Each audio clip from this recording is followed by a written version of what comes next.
show you how to dominate Rolla. Yo, what's up with it? It's your boy Young Bleed, and right now y'all tuned in to Dominant Rolla TV. You heard me? Already.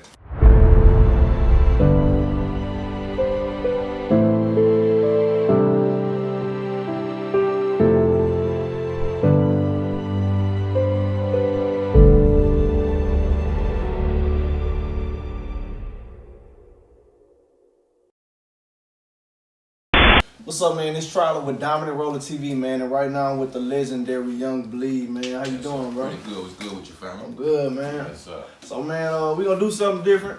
Yeah, definitely. Show me how to play this game of chess, man. I ain't never played before. Okay, yeah. You know what I'm saying? It was just, point. yeah, man. Then we just talk about some stuff, you know. Okay, yeah. I guess I'll start before you, just for basic essential, so we'll know the move. We'll play long with the interview. Let's get it. Okay, actually, it's really, what that is, 6 pieces really on the chessboard, despite of the 16 you see on each side. Okay. Starting with the pawns, like your frontline soldier. The thing is about the pawn, once the pawn crosses common ground, once he leave the lakefront, more or less, he could either make 2 steps when he first make his first step, or once he make that 1 step, he got 1 step it all the way down. Okay. A lot of people, for starters, will take that 2-step or, make an entrance for the king. What you want to do, the rest of your pieces, everything move, all but the pawns move the same. And like I say, from the king to the right, they move in different patterns. Just repeat the pattern. Okay. So we're going to go piece for piece. I just explained to you the pawn and taking a 1 or 2 steps when he first start. In the same manner of him conquering the king or the other army. Say, for instance, if you got a pawn from this side and he didn't see that you was already positioned here and he moved here, the only way the pawn could kill is at an angle. So he'll have the privilege to killing him, or he could kill him vice versa. Oh, but if they side by side, face to face, it's kind of at a stalemate, a standstill. He can't go over him, he can't go over him. The only way they could attack each other is from that angle. Okay, so that's basically your pawn. So with that being said right there on the pawns, you was talking about the first step. Yeah. So I want to ask you, like, what was your first step coming into the music game? Oh man, birth. You know what I mean? Yeah. I tell a lot of people I was born this way, man. I'm born 1974, June 6 to be exact. And as hip hop was involved in that East Coast, I was growing right along with it, but from a Southern perspective. Yeah. So I studied all the B streets. Breaking was on the West Coast, Wild Style, those type of movies for us, giving us an interpretation of what was taking place in New York in the late 70s, early 80s. So rap being, a lot of people consider, RAP, rhythm and poetry. Yeah. When I was born, before I was born, my mama tells stories about my uncle, Jawan Rahman, was his later on nation name that he became, but he was born on Warren Johnson. But he played drums. My family was musically talented throughout the family, but I'm the only one that, later on in life would come through and incorporate it for us making business. Yeah. So I had blues to gospel to African music, all that was in the house, rather through the stereo, or my uncle was playing live instruments, or my other uncle, granddad, pianos and harmonicas, and all that type of thing. So, Bro, you played any instruments? Yeah, I've been playing the drums since I was about 4 or 5 years old. Okay. Based off my uncle, I'm telling you about now. When I was born, before I was born, my mama said he played the drums so much it ran her ragged. I kind of hear that on the inside. Yeah. So by the time I was born, that was like my natural love. And naturally, uncle, the nephew, he'd keep me on his lap. Right. Ask me why he played the congas and the bongos and all that, and those the type of drums, and became presents for me around Christmas time and birthdays. By the time I was 4 or 5 years old, I probably had 2 real drum sets, plus congas and stuff like that, a guitar sitting around the house. So I tinker with a whole lot of different things of what was there, but my love was that rhythm where I didn't have to read notes and different things. I could play what I felt and heard in different rudiments I saw him put down. Okay. So the R part of rap is the rhythm, the A-N-D for the and, the poetry part of my life. My mother read me Dr. Seuss when I still was in the embryo. So when I come out, at least about 8 months to a year later, I was reading Dr. Seuss. So a natural rhymer, natural rhythmic player, and somewhere around 82, 83, I started evolving on that pen and pad, freestyling at elementary school. And In elementary school? In elementary, 4th grade. And I remember it so well due to the fact that I remember at the time we had a poetry teacher and a French teacher and a music teacher come through the elementary schools and teach a certain course for at least about an hour, whether they came on a Friday once, twice, how many times in a week. But in particular, poetry teacher, she's a white lady, I forget her name, I can't call her name, but she taught us how to write different forms of poems. And one of my favorite of the poems was haiku poems, which was just 3 sentences that, maybe the first rhyme might rhyme with the last line and in between. Right. So I started to formulate my writing skills, based off of how she was teaching us how to write poetry. So I could freestyle before I even formulated some form of writing. So somewhere between 8 and 9 years old, here again, the East Coast was evolving. A lot of rappers and up-and-coming crews that I have, like underground tapes and stuff, and I found a connect between here and New York, so I get stuff that wasn't heard down here. But once Run DMC debuted it and went national for its hip-hop and rap coming from that underground, that was my first tape, the first self-titled Run DMC tape. And they had a song on there called Wake Up. That's the tape, that's the one with It's Like That, Hard Times, some of their greatest hits. But Wake Up was a song where they was describing, I guess, their atmosphere and what was going on in the world, and of course New York. In their own way, I took that and made it my own thing in the form of poetry and submitted it for this poetry booklet that was going around to all the elementary schools that was in the area. Yeah. And eventually that book made it to our state's capital, which now we got a lot more buildings downtown than what we had in the 80s. So, but one time in my life, what seemed to be, if not true, the state capitol was our biggest building here. So me being a 9-year-old kid, and I reached that with my poetry, and that opened my eyes to where I might have a chance, not being from New York at the time before it morphed into California. But me looking at it from a southern perspective, again, born in the 70s, I evolved, right as hip hop was evolving, you know what I mean? Okay. Yeah. So, are you from Baton Rouge? Mm-hmm. Okay. I don't know why I always felt like you was from somewhere else. A lot of people think I'm from California, Texas, New Orleans, anywhere but where I'm from. Yeah. Born and raised, South Baton Rouge, original bottom boy, Garfield Street, G Block. I coined some of the terms. You know what I mean? Yeah. I mean, it's tatted in my blood. Everything about me is right here. I didn't get Daffy Duck tattoos. Anything I was gonna keep for life, it had to mean my life. So BR on my hands, bottom boy right here, 225 South Side. So everything about me, yeah. Already, man. So, man, I did an interview with C-LOC, and he was telling me, he said you was like his first artist. I actually started out as a DJ too. Oh, word? Yeah, I was a little DJ. I wanted to be like Run DMC. Bro. You know what I'm saying? And I was Jam Master Jay, and the rapper was Young Bleed. Come on. Yeah. So a lot of people don't know that, but that was middle school. Well, I say that started from here when I got the national, international notoriety. But really, C-LOC records in the beginning, other than the back and that was behind it, the two artists that was C-LOC and Lee Time. Okay. You see what I'm saying? That's them my homies from kids. Talent shows and stuff real little. Loc used to be my DJ when I was about 11, 12 years old. Right. That's what he was saying. Yeah.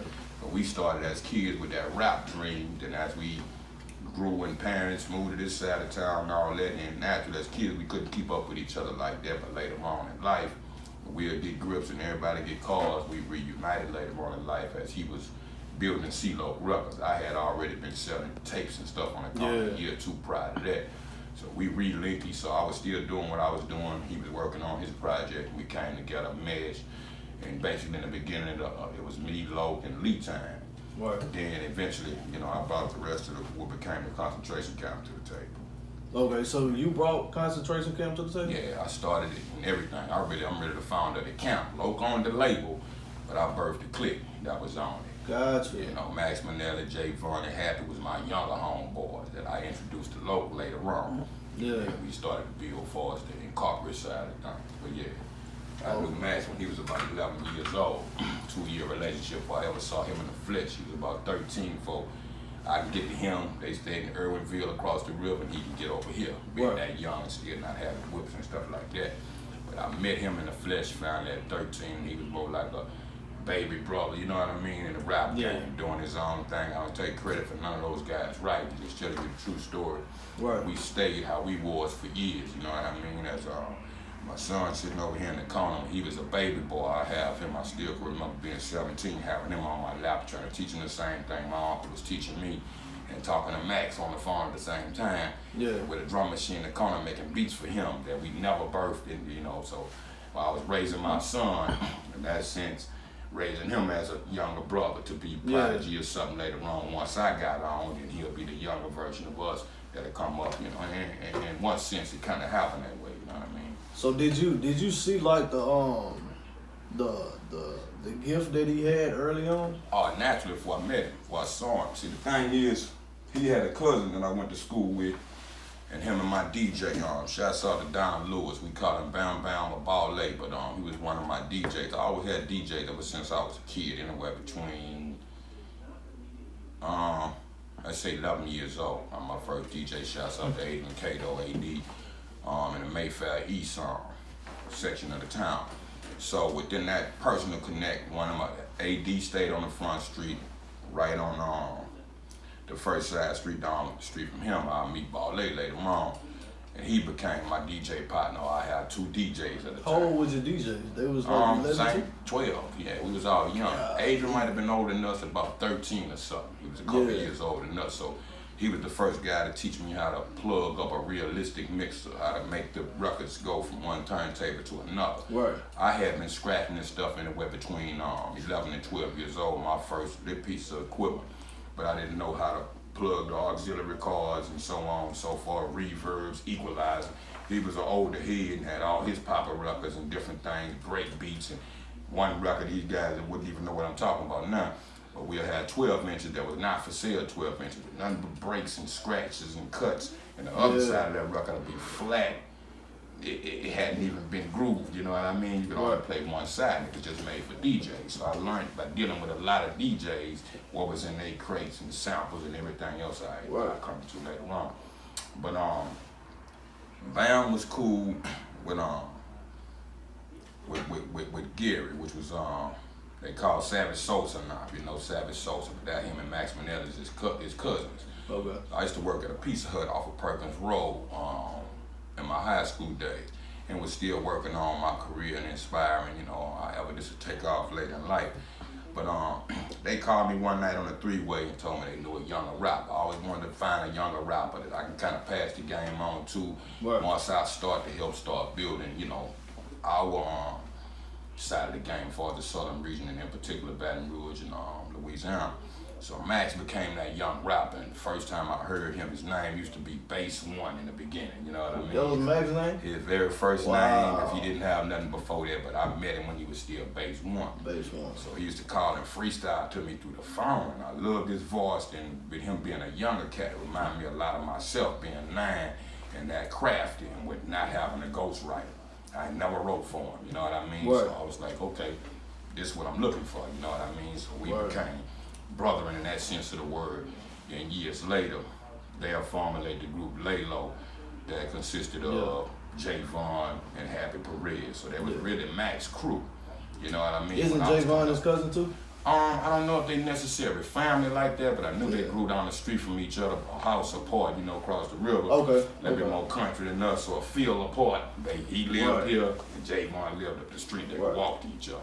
Okay. They grew together, all of us like that, you know what I mean? Yeah. So later I met Javon and everything else, and we started doing records from Happy House to my mama house, anywhere we could plug a mic and hang it from the ceiling with a sock on it. We still got freestyle session that's 72 hours, as long as a CD or a tape was back then, and we'll go like Tarzan on the vine. Yeah. Rap long as I want to rap, Max will come in off the dome after me. Javon will come in after me.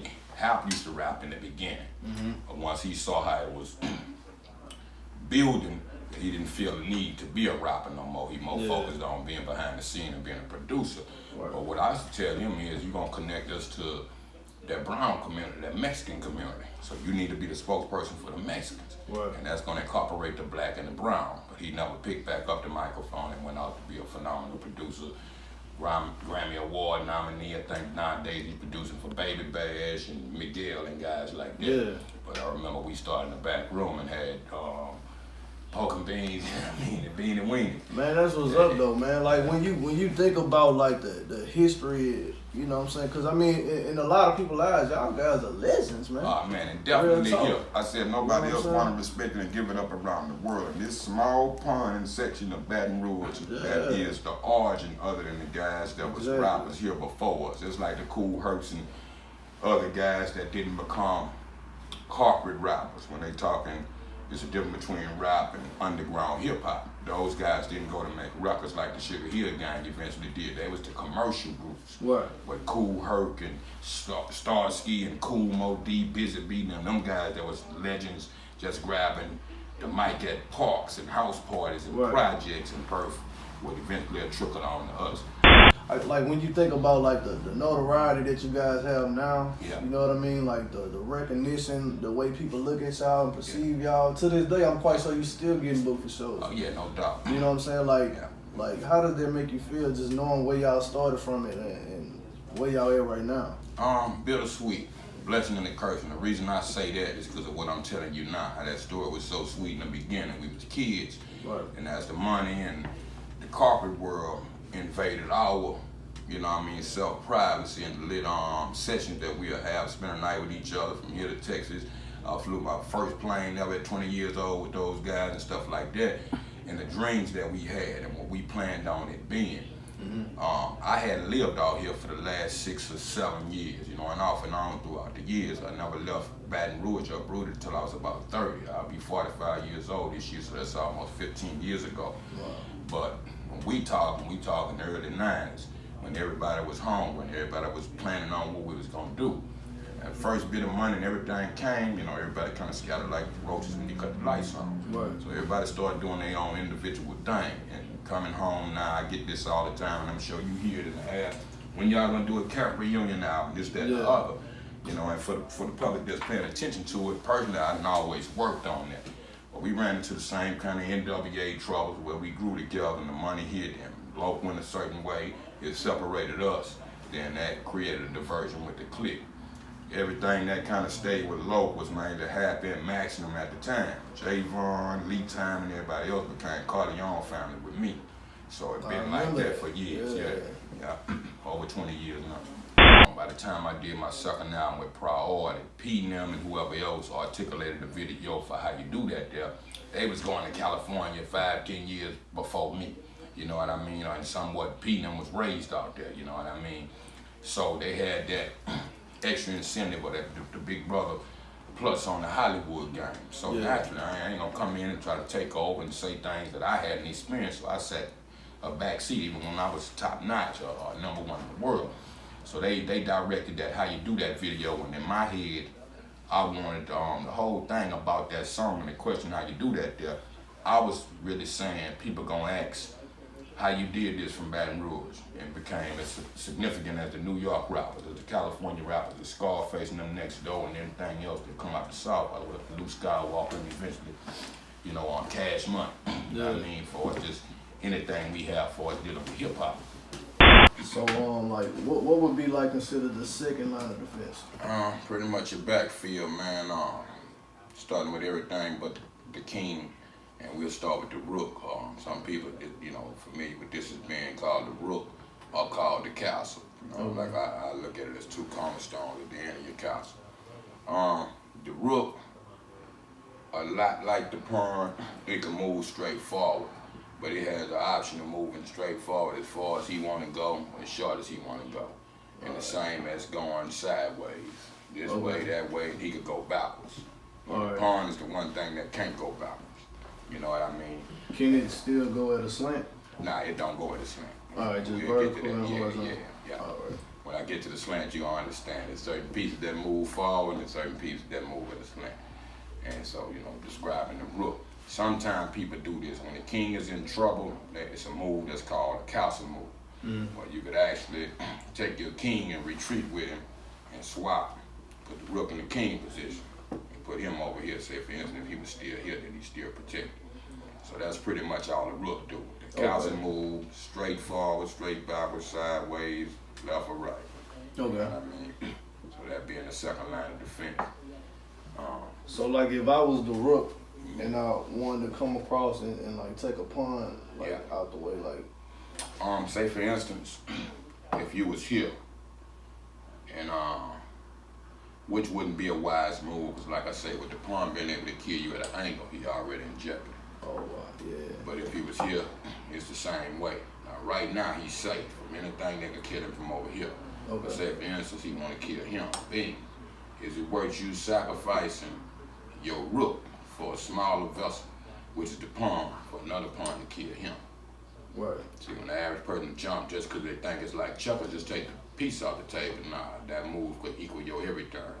You see what I'm saying? And even for him, if he kill you here, and if somebody could get down, he could work his way to the queen and so on and so forth. So that one move could sink your whole battleship if you don't know what you're doing.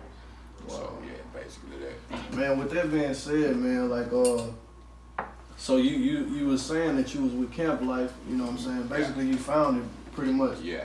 You know what I mean? But and then it came to a point where you moved from CampLife and then you did your own thing, the Corleone family. Yes, sir. Yeah. So like if I was to put it in comparison with chess, like was that like more of like a risk, like being that you was already known from this one group, you know what I mean, and then you just starting something completely new from scratch? Yeah, like I said, here again, being it more or less along the terms of being a blessing and a curse, it was far as a 10 album or 10-year template that I laid out for myself once I became major. Yeah. I knew I was gonna call, but I really didn't try to call balls in my word. I had a single that was on the street that I never released that song nationwide, anywhere but locals. A few people could tell you about that here. But that song didn't make the album. I was really trying to call that the album an offer you can't refuse. Yeah. Based on being so close to Texas and next door, and Scarface had that Tony Montana bars in my word thing already gone. I always liked the statement, I was inspired to do a song, and then I said, you know what, I'm gonna call the album that. But then again, I didn't. I said I was gonna call it an offer you can't refuse. But once that kind of got off between me juggling titles, and probably got the local something, he put the Bug and Pete ear, they was already advertising my bars and my word. Yeah. So when they got that kind of promo and demand for it, I just went with the title. That's why when people hear the album, you hear number 4, offer you can't refuse, some people's favorite shortest song in the world. Right. That was really supposed to be an intro song. You know what I mean? Yeah. But it ended up not being the first song on the record, somewhere down there, so it looked like a cut off short song. But that was the basis of that. But like I say, for as the Camp and the Corleone family, I always planned on building with Lo and helping him build his label and eventually getting myself to a strong point to where I could own the label for guys that I had come up with in the trenches for years, you know what I mean? Yeah. That I always wanted to come back and give to the guys that pushed me out to the forefront. Talent shows and what have we. So I always had plans to have my own label, like I say, since Granddad. Way before all of them, and I was running with them like that. So it didn't have nothing to do with nobody personal. A lot of people thought when I did my own record, Please saying, fuck No Limit, fuck C-LOC, I'm on my own. That ain't what I was saying. I had already had that title wrote in my notebook for just, okay, now I gotta do my own thing. I'm into the world and did all they could do for me. Now I'm, you know, as a man, I gotta stand on my own, is what I was pretty much saying. But when it broke apart, like I say, Max Manelli pretty much, Happy Perez, and maybe Boo Racina or somebody else, and we all still stayed partners. Me and Max kind of separated, you know, on some solid shit for a while, as well as Happy. When I done got legal money, hit the table and all that, and everybody kind of backed up in their own corners and started securing themselves and started looking at their future, which I didn't blame nobody for. But everybody else that was remaining became Corleone family with me. You see what I'm saying? Yeah. And we started that new thing. My whole idea for the concentration camp is similar to what this is. You know, I'm a fan of hip hop all coast. So Dub C in the Mad Circle, you know, everybody know the word Dub C, but I remember Dub C from Low Profile with DJ Aladdin and before the Cube records and all that, and it became West Coast West Side Connection. Yeah, with him, Mac 10 and Ice Cube at the time. Yeah. You know what I mean? So, but I remember the logo to WC in the Mad Circle. The circle was like the earth and the barbed wire. That was like the penitentiary. So I looked at that earth, you had all kind of camp clique relations being birthed around that time. The boot camp clique in New York, the boot camp clique in New Orleans. So I said, we need a camp name or something like that. So I thought back in my life and everything it's meant to me, back to the Holocaust. You know, for those who's not upon the whole Holocaust and the the torture that was done to the Jews within World War II, and had many millions of Jews Hitler killed and all that type of thing, and always been the diary and Frank always been a segment to my life and more close lineage with my granddaddy being in that war, me being born on D-Day, so it's something I always paid attention to. So when it came down to it, I said, you know what, the world is like a concentration camp. You know what I mean? You ain't gotta be in jail or be doing pot, rest in peace, doing time, rest in peace to pot.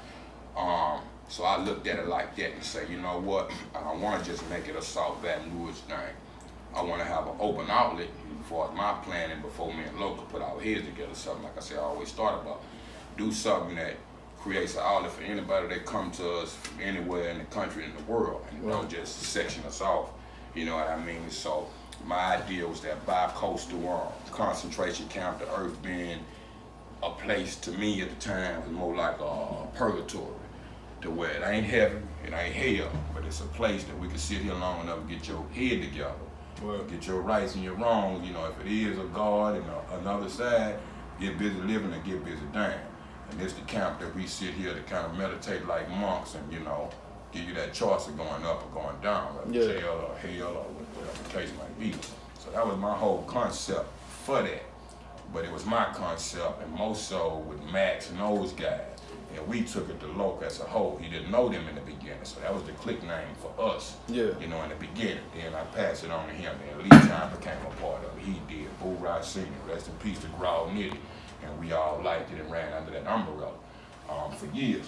But once it hit the industry, you know, a lot of guys on Illuminati and stuff like that now, here again with the music business pretty much being that it's entirely a Jewish establishment, they took offense to that. You know what I mean? The rabbi, the Jews boycotted us in the beginning. In the tabloids, Wow. And when it came down to it, you know, they kind of put our back against the wall, like, hey, you know, take the record off and all that. What are they talking about? So at the time, you know, C-LOC didn't really, you know, have the signs that I had toward this. So anybody they asked about it other than asking the source couldn't define, you know, the question. So I said, this is just what I'm talking about. My granddaddy was in World War II. I'm born on D-Day. I studied the diary and Frank. If anything, I'm not separating black and Jew. I'm saying we got a similar oppressive genocide. And that's of the past for slavery and the Holocaust, even in modern day time with this crack dealing and killing. You know what I mean? Ghetto to ghetto was the same thing. So just like Larry Hoover said on the Ghetto Boys Resurrection record years ago. And by 2015, everything gonna be like concentration camps. When you look at for people that can't afford to drive out the community, you can walk the churches. So when they're giving you whatever processed foods and all this, everything we looking at now, this was long ahead of time. And a lot of us kind of knew what time it was, just paying attention to each other. And you know, he ain't lie about it, that's just pretty much what's going on. If you can't afford, you free as you want to be, but you can't really leave the country borders without having a passport. You can't go state to state and just walk. You ain't got enough money in the sandwich to feed yourself. Forrest Gump is a movie. You ain't finna jog state to state. You know what I mean? That's the reality. So you free but not free without having the financial gain. You can't pay for a plane ticket. You can't go from A to B. You know what I mean? So that was my whole efforts. They pulled the boycott out. When I explained, they said, well, he know what he talking about. Pulled the boycott and we was able to do they continued to run under the camp umbrella. I left by the second concentration camp out. So when Boosie and all that evolved later, I had long left the camp because of the diversion. How did the Corleone family, how did it go? Far as us, and still to this day, we all friends and family, blood in, blood out. But far as the industry, I still was coming out from under the shadow of Master P and No Limit, with them being at that big blast before you even knew what C-LOC Records was and what we was doing on the underlay. So you was with Master P first? Nah, C-LOC and P had some things going on. So while we was building on here, they was doing what they was doing between New Orleans and Cali and wherever P was going in the world. And they some way connected. And P was the plug pretty much. So he was interested in what we was doing in the midst of that. What I had brewing, or we had brewing in the back room, P was interested in. And in particular, how you do that song. He liked it so much that he offered me to do a remix video, the whole 9, a possible deal with Rolla Records. Yeah. And as the world know now, that's pretty much how that went. I think that song got over 4 million views on YouTube. Okay, yeah. In itself a different era. Yeah. And here again, we talking 20 years last year, being in New Year's, and Happy New Year to y'all. Happy New Year. A few days after, but that album debuted January 22nd, 1998. It would have been 2018 last year. That's 20 years, but we know it was birthed locally here, like 96 or 90, well really, 96 here, I want to say, and about its soundtrack, the summer of 97. So it was already out in the world before I debuted solo in 98, which would give me 21 years in this January 2019, and 22, 23 years for us the evolution of that song. Yeah, so within that beginning stages, P grabbed it and was like, let's do this. And, he so happened to be doing a movie about it and all that kind of stuff, and it became a star song on it that led us to California and to hook up with Priority Records. Yeah. So pretty much like that. Yeah. So man, like, how was it working with P? It was cool, and what people don't understand is, here again, we had 2 separate camps. So sometime I was around P and them when I needed to do work or tour, do a show, and then we was pretty much around before, just on the everyday hang off a lot. How I thought going into the industry and how a lot of the fans think we all don't know each other to that degree, and we all don't hang with each other. So it was basically business, and once we got around each other, we took a liking to each other and his family, even to this day, especially after all that time. But I didn't work on P hand his own like that, like everybody else under No Limit, where he oversaw their records and I pretty much did what I wanted to do until it came to the time of negotiating with Logan once he got, big plays and priorities, so on and so forth. But yeah, it was cool while it lasted. Man, like if I think back, the last song I can remember that I heard from you was you had a verse on it, I Smoke, I Drink, huh? Yeah, the first one. Yeah, man. Yeah, true story. Yeah, man. What, you still been making music? Mm-hmm. I got some new stuff I'm gonna put y'all up on now. For those that don't know, I put this out in February 2017. It's called Living. I'm still connected to whoever connected to me. This album consists of cats like C-LOC, Big Mike, Spice One, Yuck Mouth, Cocaine, Daz, Dillinger, and Moby Dick from the Original Beats by the Pound. Yeah. So this was my first time in a long time, and over years, I always worked like that.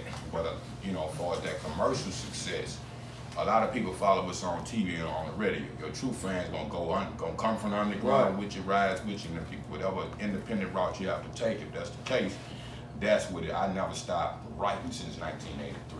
I ain't never stopped performing. I ain't never stopped doing shows and stopped making records.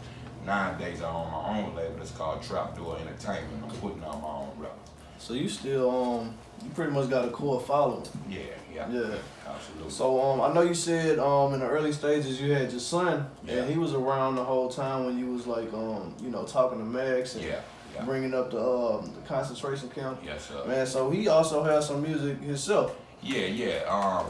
Around those days, my son was born in 1991, December to be exact. Okay. So at that same evolution, when you're looking at, we was doing those early records around 90, 91, I was already selling tapes on the corner, selling tapes in the house. I was getting busted in the street raids and stuff like that. Yeah. So I had that one foot in the street, but I kept pursuing my dream. So he was always fresh out the womb, a man's joy as a baby boy. So, just like any other man, you first have a kid. I was a father at 17 years old. I never felt the grade, but I dropped out to raise my kid. And while he was there, I always had him with me. We wake up in the living room. If I had 2 turntables with component sets, I put his little hand on it and the keyboard and everything I had. I was always like this. I have 5 kids nowadays, 3 grandkids. And I always said I'm not gonna force them to do something, they don't wanna do. If they take a part of my life and any music in them, then I'm gonna support them and be behind them. Like I do a lot of interviews with like a lot of different artists. Yeah. And a lot of them have like similar background stories. Yeah. You know what I'm saying? Either they didn't, sold drugs, went to jail. Yeah. You know what I'm saying? But it's life. Yeah. You know what I'm saying? But I don't really get that vibe from you, but I don't know. You know what I mean? So like, do you have like a street-oriented background? Let me enlighten you and take you on the journey to my dark side, man. When I say I'm born this way, we talking music and industry. Being born in South Baton Rouge, you know what that means. You're either a schoolboy that's a nerd that's passing the guys fighting on the corner from elementary school up, you're either involved or you're not involved. Right. I was the type of cat that didn't try to be involved with things, but ever since I can remember, since I was 4 years old, since preschool, my kinder Head Start, my cousin them was already running the elementary school gang on Rolla Street, University Terrace. They had a gang of guys called the UT Warlords. My cousin was the second in command, older cousin. So he'll walk me on the bus. Once I got in the yard with them, just like, in a jail sense, when I wasn't able to go out with the second graders and everybody that was off the fence, I had those privileges. I had bigger cousins and bigger homeboys that bring me gum and candies and all that for lunchtime through the fence. So I could see that kind of morphing in one sense of the word. And I had my share of street fights, school fights, and all that kind of stuff coming up on one side. And here again, we talking early 80s when crack and all that was just really evolved. So I had, dope fiends in the family, different things, a lot of stuff that I grew into and know better about was in my household. I never wanted to be a drug dealer, you know what I'm saying? I wanted to be a rapper. But, and I didn't start solo at 9 years old. I had a partner of mine by the name of Darian Williams I grew up across the street with, and we emulated Run DMC. It was a two-man rap team, yelling and writing rhymes and stuff like that together. But at the same token, we wanted to make it our own thing. So let's make it mean Baton Rouge, not only Baton Rouge, South Baton Rouge. Who are the people we look up to, you know what I mean, that solidify, that signify us more or less. Yeah. And to me and my whole family household was my granddaddy, because of that war, just being a man that I knew, you know what I mean, and he had his share of bad days and all that, but the one thing I knew about that is dysfunctional, and he became an alcoholic and different things like that. The family was a lot of love and all that was there. So as the drug trade started evolving, and come on down this way, me and my homie, as we was growing up, he morphed more into the drug trade. And he kind of left the rap dream around. Well, he still like this to this day. I see him, whatever, it's cool. But I kept pursuing that dream since a child. But at the same token, with it not being New York and not being a big money haven, definitely for black folks, I had to look at, doing a few other things. I've been working jobs since 7 years old, so on and so forth. But I realized a long time ago, I did a book.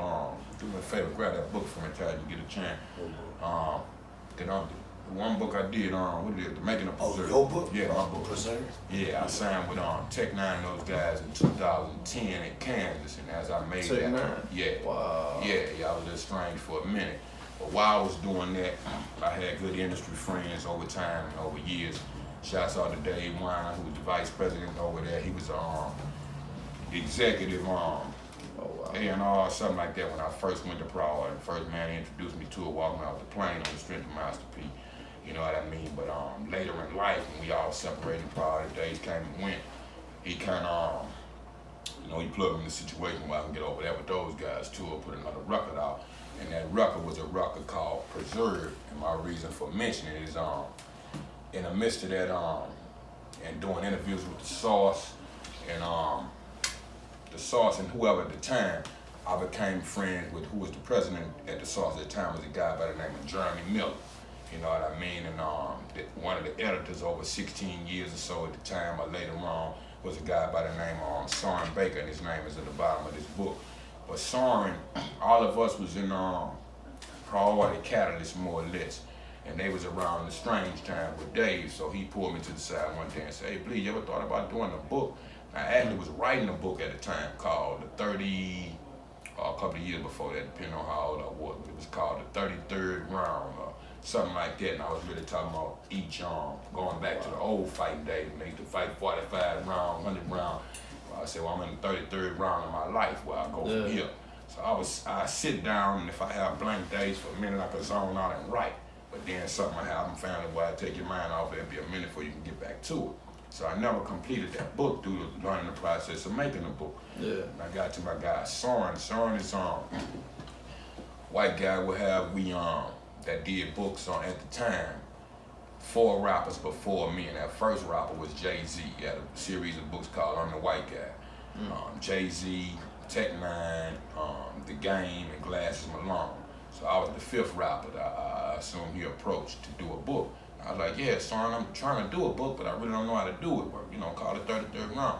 He said, well, look, come with me in this room, and I'll show you how to do that. And we put it together real quick and simple. So I'm like, oh, shit, okay.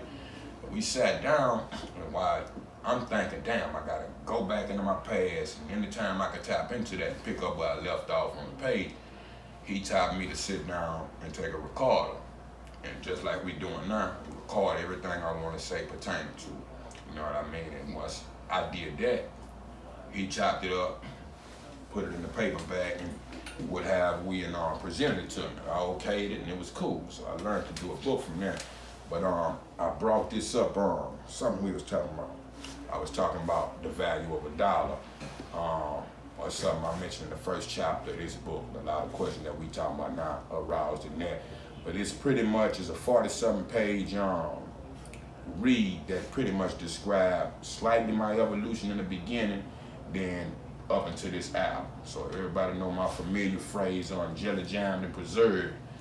That many years later, I was telling the world I'm still preserved. So if you look at the cover, I'm still, I'm a official gold artist, platinum on the body soundtrack, and the wreckage of what's taking place in the industry at that time. Yeah. Still, stay gold, man. Gold, that's one of the greatest elements of the earth. Yeah, since time.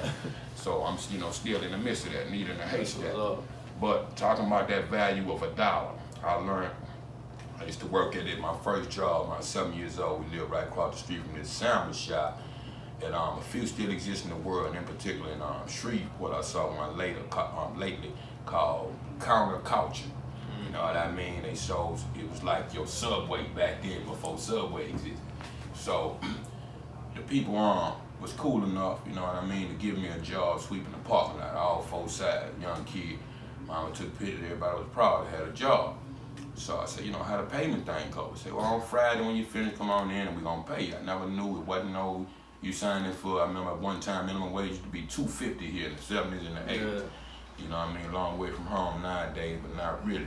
But long story short, I didn't know what I was getting paid. I was eager to have a job as a kid. I couldn't wait when I was little to try to cut the grass, do something to work, to try to start, getting more in the allowance and whatever I might have had in the picket money.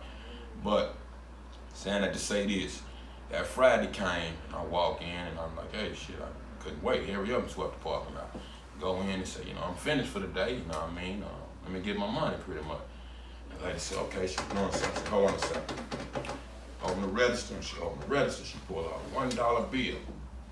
And I was like, Doc, you know what I mean? As a kid, that just don't seem right, don't feel right. So I was able to calculate, that's like 20 cents a day. It's 1980 something, man. Right. Hold up. So it rubbed me the wrong way. I run back across the street. Told my father, I said, Daddy, man, just give me $1 for all the work I did over there. He said, man, no, what she did was she said, okay, you can have this $1 or you can have a sandwich. And I was like, hold up, that ain't right. I went and told that to my old man before I just, went off the handle. My daddy said, you got your money? I said, yeah, I took the $1. He said, well, look, go back and take the $1 and don't never work for them again. And from there, that put independence in my mind to try to realize you can work hard as you can and people still won't pay you fair. So I always had that independent mind that I want my own whatever I get one day in life. 2 years after that, I started writing. And of course, the rest history. But yeah, bringing that up to tell you that, about that book and that value of $1, you know what I mean? Yeah, man, so you're an artist, an author, a producer. Yes, sir. Man, and you win gold, matter of fact. You can't leave that out. In 3 weeks, man. 3 weeks. 3 weeks. Yeah, Black George Young, I say, when they say on blow, hey man, you the guy that could move such and such many keys, you gotta get on the plane. That's how it happened with me for Pete. For I know, hey man, we going to California today. Oh wow, yeah, you know what I mean? Yeah. But didn't know how the world had took to that. I don't have 500,000 friends that I could count on, let alone knowing them. So, that was a great blessing for me. Man, you got a real book, man. People want to actually find this book. Like, how can they do that? You can go to Amazon.com, or better yet, go to my label website, which is www.trapdoorent CampLife.com, and you can find anything that I have for purchase on there, the tour dates, you know, my son up and coming record artist by the name of Baby Nelson out the Kansas City area. I'm starting to open up the gate and bring a few artists along the way, younger gang, so on and so forth.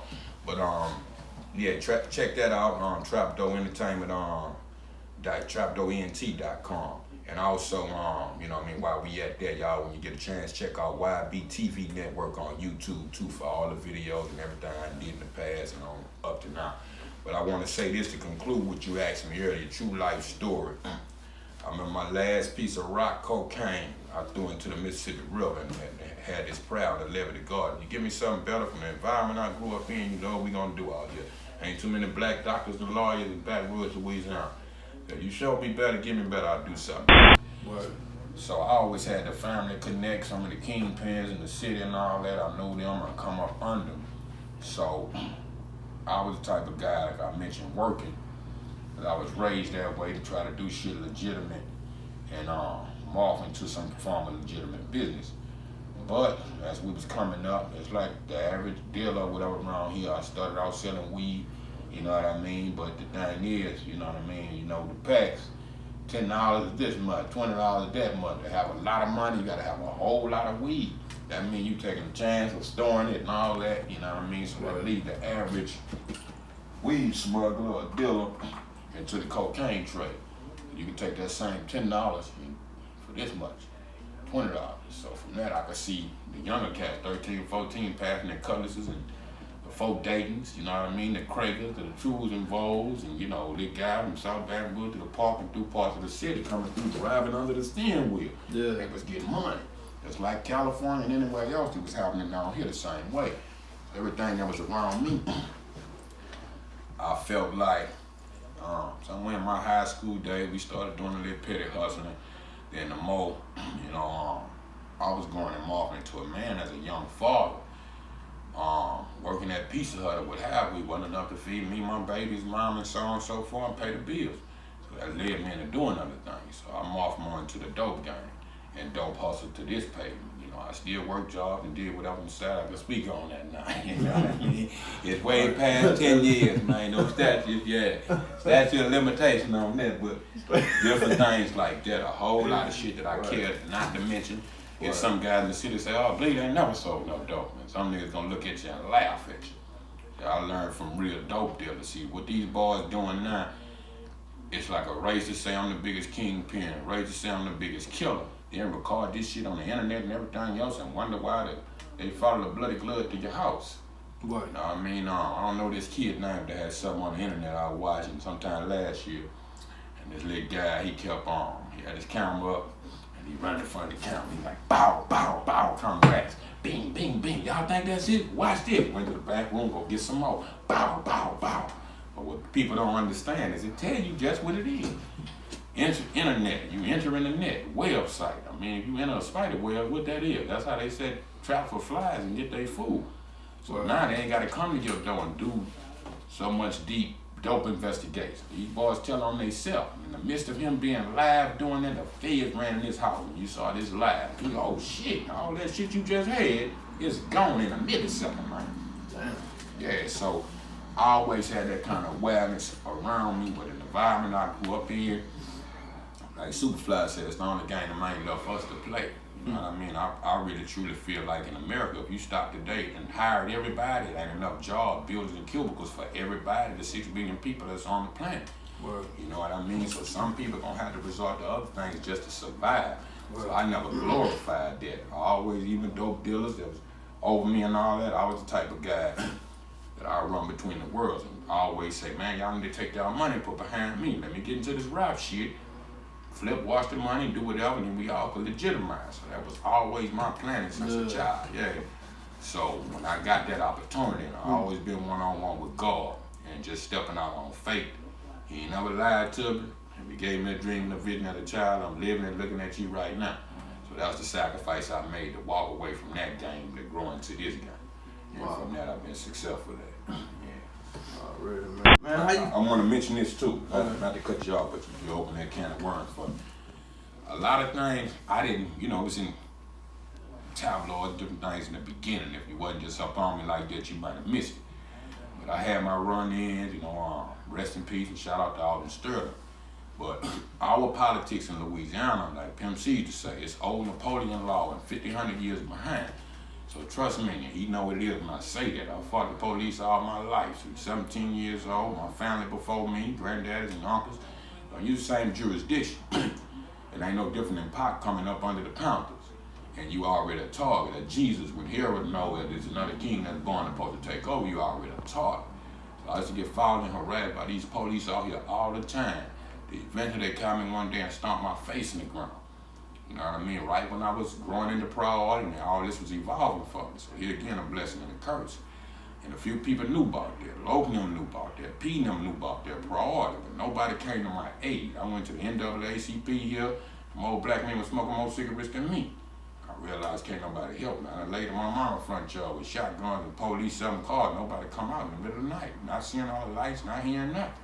So I done been in that death-defying position several times just being in Baton Rouge.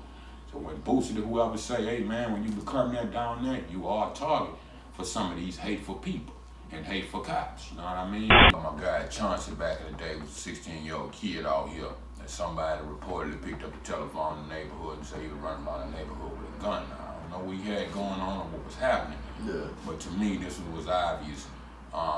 They called the sheriffs and all that and they come on out in the community looking for this kid. They found him in one of what they call now bandos, an empty apartment. And versus coming out gung-ho and shooting and harassing people, the kid was running from the cop. Yeah. And when they found him, he was hiding behind a door from what I was told.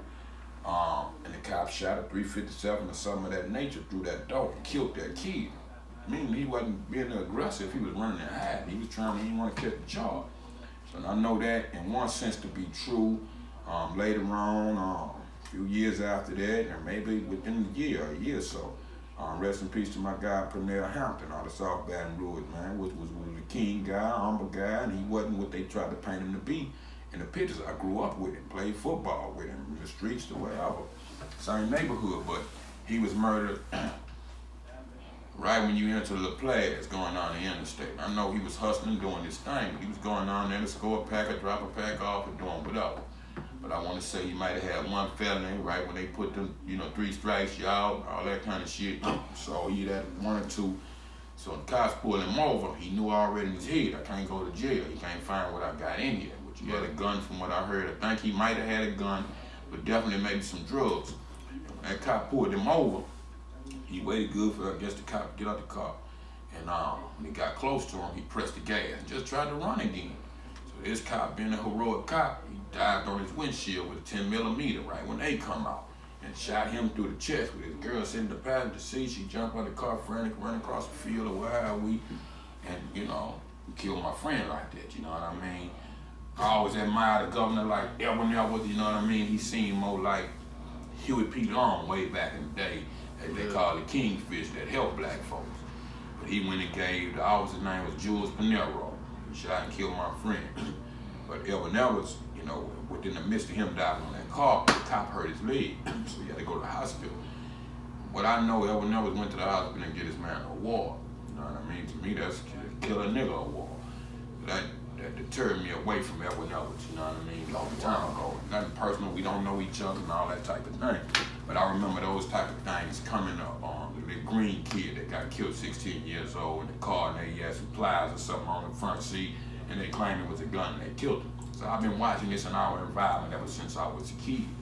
My granddad and them used to fight the police, uncles, and uncles used to have seizures, you know what I mean? Different things, they'll beat them down near to death. So growing up in the same, Highland Road and South Baton Rouge, got a police precinct that's right there, that's in the community.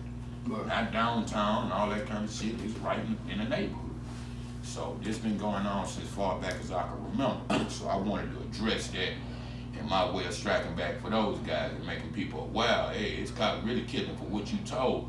The media get to the point to where they'll paint a picture how your mama thinking you're a killer, don't think she know you. You know what I mean, your whole community and all that. So I knew these guys personally. So from my side, they was humble guys. There wasn't no lunatic killers and all this kind of crazy shit that they painted these people to be.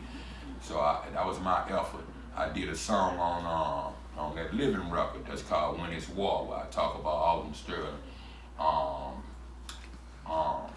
the Garner guy, and Trayvon Martin, and all those people that have been caught up in this Black Lives Matter thing. And I don't see that changing since the beginning of slavery, the 400 years that we complain about. All I see is us still saying we shall overcome. We march and go down the street, but then what? Yeah. You know what I'm saying? I ain't saying it's about sacrificing and shoot it off with the cops. And some of that didn't took place because people is tired. If I don't have nobody to turn to, I can't go to the officials that's here to protect me, and you force me to have to protect myself. You know what I mean? Stand for something, I fall for anything, but you know, we can move on. But I wanted to add that to my dark side of what led me and forced me on, so that I couldn't know if I stayed where I was, it's only a two-way street here. You know, the politics and the situation out here turn a church boy to a killer, man. He either gonna sell dope, and you know, I don't know no old black men still to this day, anywhere in the country, anywhere around the world, you know, and I talked to some of the kingpins, good friends of mine, Freeway Rick, shout out, B.G. Chambers, the real Nino Brown from Arkansas, Detroit, them personal friends and brethren to me, you know what I mean? Free Big Meech and all these kind of guys. So I'm a student of the game of life. So I learned, and these guys making millions of dollars at one time, we all kind of in the same root now, you know what I mean? So you got that potential. A guy like Freeway Rick, he didn't know cat, rat, and dog. He couldn't read, and he was a positive brother the same way. But due to the environment he was in, his teachers and whoever else passing the package, what would you do if you was me? Single mother, one brother, and you know what I mean? You're gonna do what you gotta do to survive. And at the end of the day, you know, they point the finger at us like we fly planes and go over there, get the dope, and could talk these foreign languages to make that type of connect. He said on the movie American Gangster, or he say, man, you know, we was talking about Frank Lucas, and man, ain't no nigga can do what the Italians ain't did in 100 years. Why? Because he a nigga. What you ain't looking at, you flush everything down the toilet in the ghetto. So we get this shit. That's why you have these great dope havens and for years, and when they want to press down on it, he was saying they don't stop the dope gang because it employed too many people. You stop everybody from working and doing this, then you really gonna have murder and robbery in this country, because it's the only way to eat. Hurricane Katrina was a prime example. What you gonna do in a crisis? Sit here and just wait to die? You running in them stoves. You go run in them stoves, you trying to stay alive. Right. Yeah, so it's about that, you know, survival. Man, I want to ask you, man, why do you think the black race is like the most segregated? By design, because we the most hated. Just like God is the most segregated, because he ain't around none of us. That's because just like the aliens, I want to come and share technology with you and wisdom and truth, but every time I get y'all something, y'all make an atom bomb. Y'all do some more shit to destroy man, you know what I mean? Right. Versus humbling yourself and trying to understand the origins of God and love, peace, and happiness. Why create something that he planning on destroying? That don't make no sense. He don't destroy with the great flood and everything here because of what man did once he made man. You see what I'm saying? So if we being original man, we hated by some of the other races. Because anybody that studied from Mesopotamia, the oldest text on, you know what I mean? And you look at them origins, everybody, we get stuck at Africa and Egypt. But behind that is Iraq and everything else. And then a lot of people, I forget what they call it, I don't want to say that wrong. When all the continents was merged as one, people forget that and don't know our origins of the earth. And then we were separated. So you got our races that's within other races. I mean, we got a Buddha over here, but look at a Buddha. Anytime you look at one, it's a place called Naga, and they say like nigga, that they just found. It's a documentary I'd like to share with you that Lee Time shared with me called Let the Stone Tell a Tale. And they show you in stone, the Africa, the white folks invading everything that took place amongst the slave trade on up until what's happening now. This was written before it even happened, and it's chiseled in stone, not no words. And that's in that I was just watching this earlier. I don't want to say the place wrong, but it's a country that they found this city that was covered by this kind of heavenly tree where the roots kind of hang over all the Buddha head like dreadlocks and stuff like that. So saying it to say this about the Buddhas. When you look at their lips, you look at their ears, and they intrusions off of their face, them black folks, man. In other race, they lips barely painted on, man. We got the biggest lips and everything, yo. So for people that really know the true science, is why some Chinese people say soul, bro. Because they know their origin and what they came from. Word. Nothing gets blacker than black, okay? You can take all the spectrums of the rainbow, all the paints in the world, and pour them in a bucket. They're gonna turn this color. But you can't do that with white, red, everything else. You're gonna taint that color, and it's gonna get darker. Unless you add lighter fibers to it. Yeah. So when you look at God all the way coming out of triple stage darkness and saying, let there be light, what color was the word? Pitch black. It ain't a color back under black. Right. So people to deny that is to deny God and deny yourself. So we hate it for being the chosen people of God. And if the stone tell the tale, we them Hebrews and everything else that's in this lost civilization we call America, you see what I'm saying, trying to find our way back home. So it's the same way we was talking earlier. I don't want you to read this because I don't want you to know who you are. So, Public Enemy used to have this sample. They derived us our religion, our culture, our God. And many of us, the way we act, we didn't even lost our mind, man. If you don't know who you are, where you come from, you damn sure don't know where you're going. And we know it. I mean, this cartel that's knocking your ass off over there. Yeah. But we get accused of being the shit starters and, the scum of the earth, you know what I mean? For what reason? Some of us is innocent and going to Harvard and these kids ain't never finna be violent, but he got black skin. You see what I'm saying? So that's the truth. A guy was telling me this the other day. It ain't even about the race card no more. It ain't even about black and white. And hey, you a nigga and you a honky. It ain't about that. It's about who wicked and evil and who righteous. You know what I mean? Or trying to do right. And that's what it is. Spiritual warfare. Yeah. It's got niggas that hate you like it got white folk that hate you, but it's an embedded hate. Right. It ain't nobody really in particular one person to blame, but that's just our history. That's just what it is. And we being the downtrodden at the bottom of the barrel, it gotta be a greater speculation on why we did, how we got there. And if you know your history, we ain't start off like that. Yeah. Well, getting called a nigga when we was African kings, you know what I mean, in Africa and so on and so forth. So that's what it is, you know what I mean? For it to gold and all this shit we wear now, look at King Tut now, man. That ain't just starting America, man. We been had heavenly riches. Right. Yeah. Man, speaking of king, man, let's go back to chess, man. Like this the king, right? Yes, the king, yeah. Yeah, so you got the king and the queen, so yeah. I don't know, I'm just guessing, like, is the object of the game is to protect the king and the queen? In particular, the king.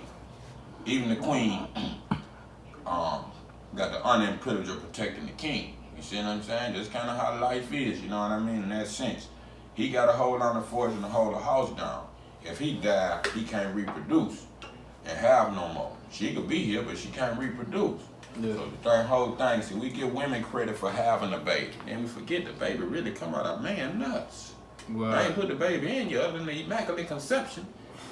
You know what I'm saying? Right. Give credit to that man. You see what I'm saying? If he's that father figure, some guys, he quick go on here and lead children all around the world. But in that sense, you never know what your travel gonna have to be. But that's the whole thing. So your main piece on each side is your king is your quarterback. He gets sacked, he can't throw the ball, he can't run the ball, he can't hand it to nobody. Protect that quarterback. So saying that to say this, let's go to the next piece and I'll give you another move. We know about the pawn, we know about the rook or the castle. I'm gonna take you to the knight. The knight is your rider. You see what I'm saying? You got one on the right, one on your left. But different than the rook and the pawn, he move in the L. You see what I'm saying? He the only figure on the board that could jump over other figures in a similar chess like checkered fashion. But it's in the L in a pattern like this. He got to go up. It's 3 steps he take. 1, 2, and a cross. Or either 1, 2, and a cross that way. Or either this way, 1, 2, and a cross. He can go backwards. But he move in that L fashion. So sometimes if I'm trying to, right now, if I had him here, you couldn't, if you didn't understand the fundamentals of chess, I could say check. How the hell you got me in check when all these protect me? Because I could jump over these guys. In my next move, 1, 2, I'm on top of your king. Yeah, you see what I'm saying? That's checkmate. So that's checkmate. When the king can't move and run no more and I countered him, that's a checkmate. You know what I mean? So that's when he mentioned you have to, think 6 moves or better ahead. How you gonna position yourself to set him up and he don't see it? You move right next to a person and being the red light go off. But if you way over here and you can move way over there, and sometimes you'll move too fast and don't see that sniper sitting in the corner way over there waiting for you to make that move. Right. So that's your knight. Alright, what are these right here? That's your bishop. The bishop, we was talking about how the rook moves straight side and the cross, and you was asking me about diagonal moves. Well, that's what your bishop do. You got a bishop on each color. In particular, this being black and glazed or whatever we glass, he gonna always stay on his color, meaning he can move at an angle. He can do the same thing that he could do, but at a slant. He can move this way, come back, move that way, as long as he in that, on his same color, that same moving in the angle.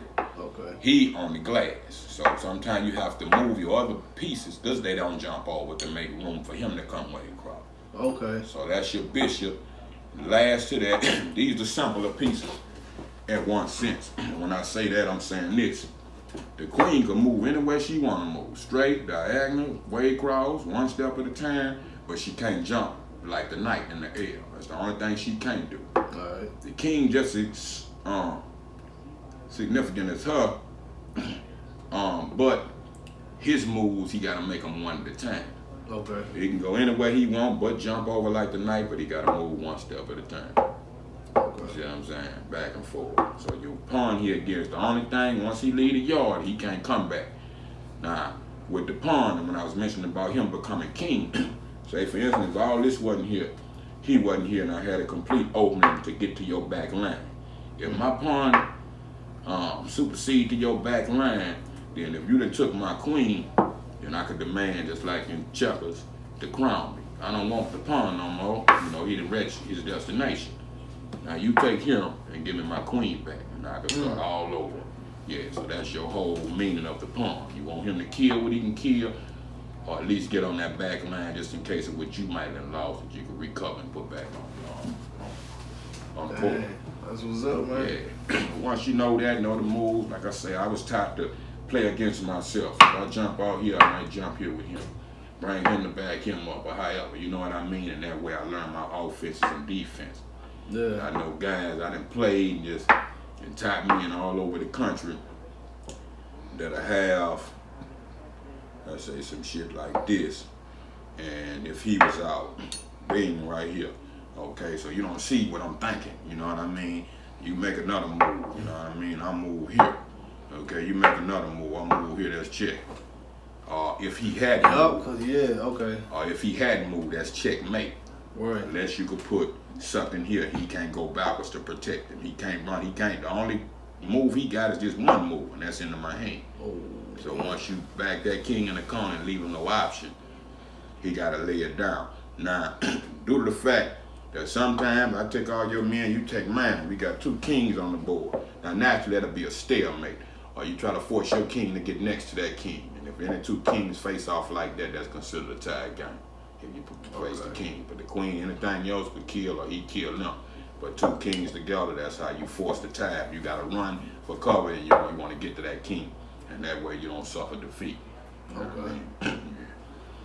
Wow, man, chess really a game of strategy. Oh yeah, you gotta think. Thinking man's game right there, man. For real, man. With that being said, man, like I could tell like you really like I want to say a strategist. Is that a word? I mean, it's gonna be today. You know, like you really strategize, man. I mean, like being that you did a book. Yeah. You got a lot of music industry, several albums. Yeah. You know what I mean? But you not only did you do it, but you're successful at it. Yes, sir. Thank God. You know what I'm saying?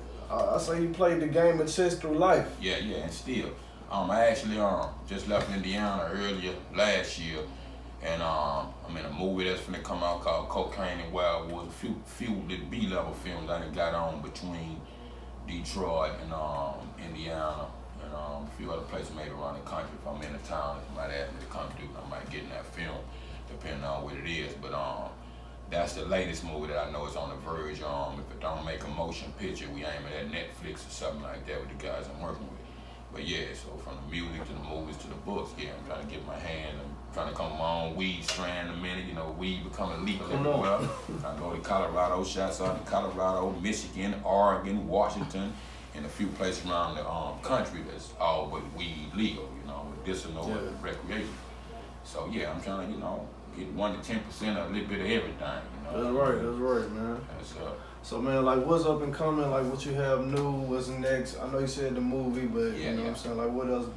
2019 is the beginning of the year. Yes, you know what I'm saying? Like what we got up, man? Like I say, in rebirthing the label since 2010, since the Preserved album with Tech now, and 2 years ago me dropping Living, being those two records, Preserved and Living, to be the two cornerstone records that birthed the company that I personally own myself. Cornerstone. You know what I mean? Exactly. You know what I mean? Gemini Theory. But I got an album I've been working on for the last year or so called What a Life. Okay. That I'm getting ready to drop in February. I done put out like 4 singles on digital wise. That's on it. That's available as well as on the website again, and a couple of videos on the YBTV network. You know what I mean? I did a video for a song off it called Soul of a Man, and we released that on Hollywood. Saying Hollywood, but Halloween. You know, in the same essence of Hollywood when the new Michael Myers movie just came out. Okay. So I just flipped it on the black hand side and kind of reincarnated and rebirthed myself, and kind of coming back from the dead, almost like the DOC with Return of the Living Dead, a Pop Machiavelli video. So I come back and kind of avenge what kind of kept me down, and then start my rap life over again. Okay. It's kind of daytime and night. It's night and show you the plot and everything that led up to what took place in that video. And the second video I did is called What a Life. So I wake up like the next day, continue from that, and just back into, you know, what I'm, you know, in the nature of doing. And that's my rap life. So with that, What a Life, Soul of a Man, the other 2 singles, one is called We Don't Play That, and the other one is called Shut This Bitch Down. So they kind of more southern, Baton Rouge, Louisiana-based kind of song. It kind of got that club buck and all that. I really initially made those 2 songs to add Boosie and Webby to my album, one for each. But for whatever reason, I couldn't get them on the record at the time, so I completed those songs and put them out. So anybody that's hearing this from on out, they love those 2 songs.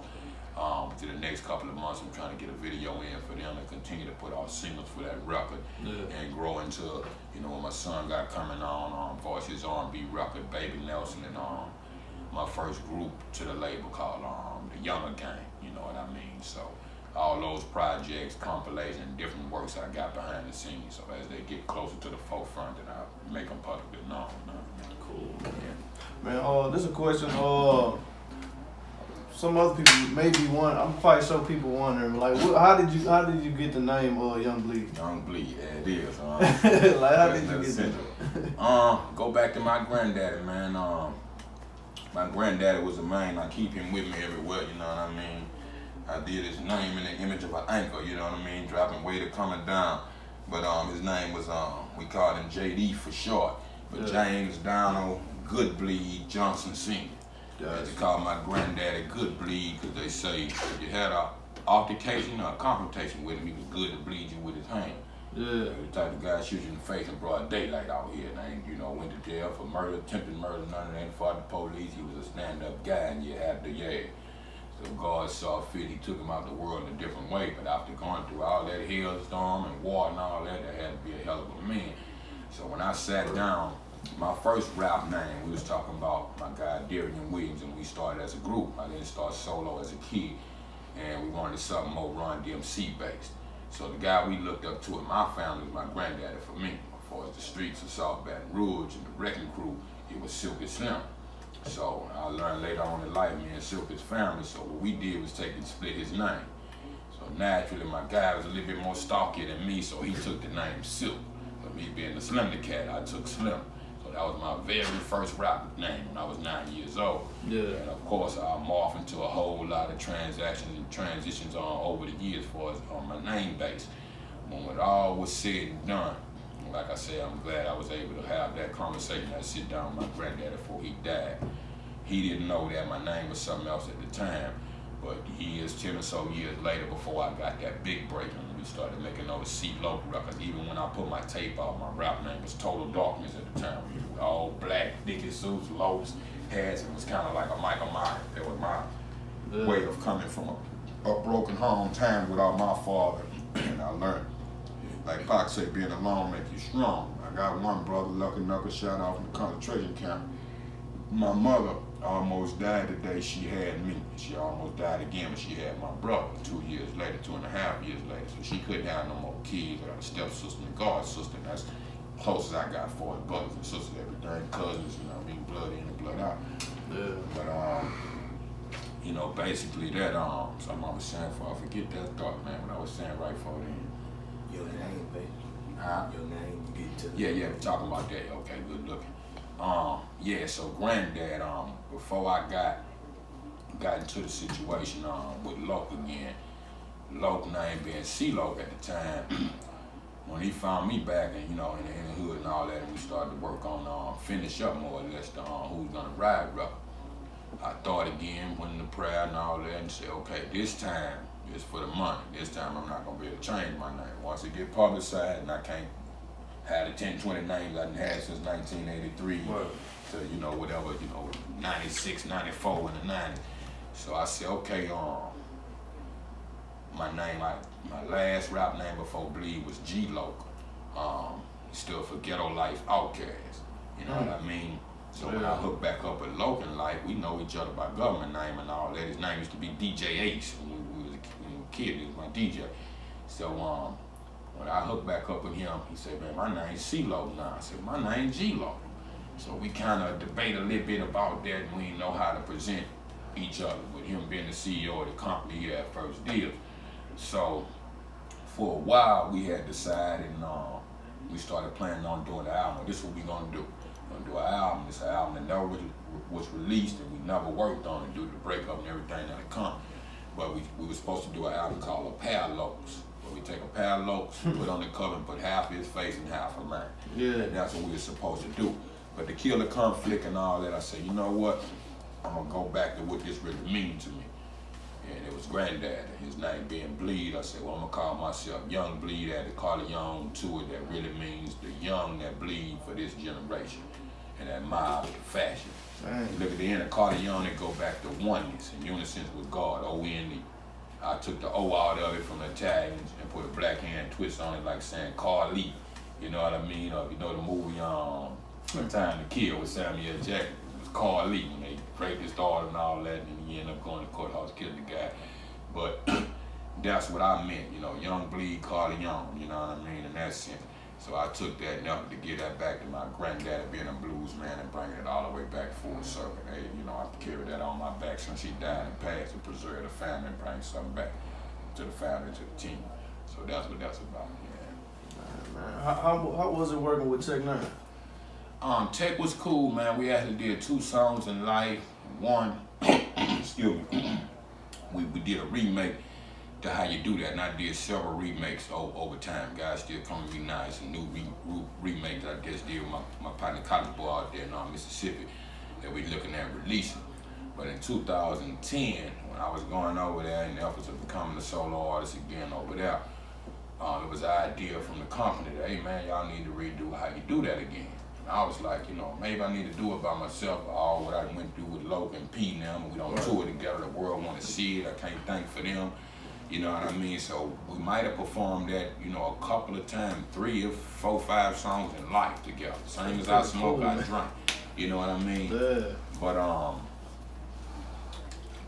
we ended up remaking it another time, and what we felt would be a good company move, a good look for me, Tech Nine. Not only me and Tech Nine, brother Lynch was over there at the same time. I knew Lynch from the priority days and stuff like that, and we all still cool people to this day.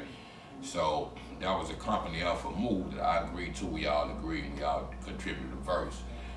Shouts out to Seven, Tech Nine, the strange producer. He reproduced the track, and we ended up putting the record out, and it was starting to take off, but they didn't push that record like I felt like it needed to, especially at that time. Within that year was the same year when Ricky Smiley went on stage in Atlanta, and he played How You Do That like 10 times in his intro, about that, when he did the stand-up in Atlanta.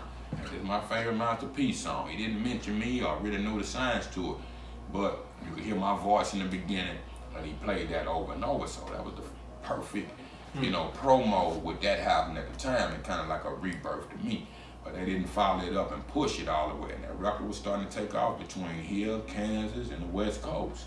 And a year or so later, You know what I mean? Within the time I was on Tech Label, I had a chance to rock with my homie J-Rock and his side man, King, a Magnum P.I., go by 9 Days. But to familiarize people with who a guy like J-Rock is. J-Rock he's a blood cat out of Watts, California. But, and they're part of Top Dog Entertainment. Him and Kendrick Lamar and those guys. So he's Kendrick Lamar's side man, but he had his own dealing situation with Strain. So we would tour together and be around the country together, and we all became good friends. So a year or so before I left, or right after I left, me and J-Rock, the majority of the time, if he's not doing his own thing, he touring with Kendrick and all that. So I don't talk to Rock all the time, but me and Mag stay like this. I'm in California, I've been out there with him and wherever else. But Mag called me one day. He said, I got a young homie, man, redid your record and want to send it to you to see if it's cool to put out. And that young homie was proud. So like, hey, nice to meet you, whoop, whoop, whoop. Whatever he said, it was cool. Send me the record, and I listened to it, and I was like, yeah, man. I said, that's cool, man. I ain't tripping on this, the money factor, whatever. If there's some money in it, make sure I get my just due. But other than that, I appreciate you for being a young nigga, for even acknowledging me on this song and saying my name. I said, that shit 20 years old, bro. I ain't tripping on that. Take it and, mixtape it up, run with it. And that happened. He became extremely successful for it. A few months after that, he went answering the phone and all that. So I had a few issues with him, between me, him, and it brought Master P back to the table. You see what I'm saying? Yeah. So that's a whole situation that we had to work out that's inconclusive to this day, you know what I mean? Yeah. But they capitalized on, I don't want to say we fumbled the ball, but wherever we stopped there promoting the remix with me, Brother Lynch, and Tech Nine, Problem capitalized on the year after that, you know what I mean? And we don't even know a second single from Problem right now, but that song, he sounded so much like me, when the world tapped back in. And, blew that out of proportion. Yeah. So, man, this is a question that we ask a lot, that I ask a lot of people on the show, man. And, I just want to ask you the question. Yeah. As you know, the name of the show is Dominant Rolla TV. Yes, sir. I know you know what dominant means, right? Yeah, absolutely. Okay, so I just want to ask you, what makes you dominant? I always got to give glory to God first. You know what I'm saying? Like I said, the day I was born, it was a question of rather I be here, my mama be here. I look at a lot of Pac interviews, and I hear Pac say, man, I can't exactly remember being born. It's like I can remember them first 3 seconds or so I had peace, and it been on ever since. Yeah. With me, it's the same but different. My mama almost died, so she had a complicated, childbirth and all that. So it been on ever since I come out, you know what I mean? So when you look at that and you facing death when you born, you gotta know God with you to be here. Like I said, I'll be 45 years old in 6 months, June again, and my mother is still here. So, to make you, that dominant, a dominant period, it's all about the grace of God, man. That's right, man. Yes. Man, it's a pleasure, man, talking to you, man, teaching me chess. I really just grasped the concept, man, for real. Oh, yeah, man, if you get mad like that, man, get a chance, go through your phone and pull you up a chess app. I got one in my phone, and when I'm bored, sit there just to play and sharpen my skills, different levels. That's how you educate yourself to it, yeah. Already, boys, you get up in New York and everywhere else, man, we could take our time. I was explaining to you a 9-hour chess game that I played with my friend Sean O'Rourke, left the Corleone family. We've been playing chess since kids, and every time we see each other, that's how we greet each other without a time apart.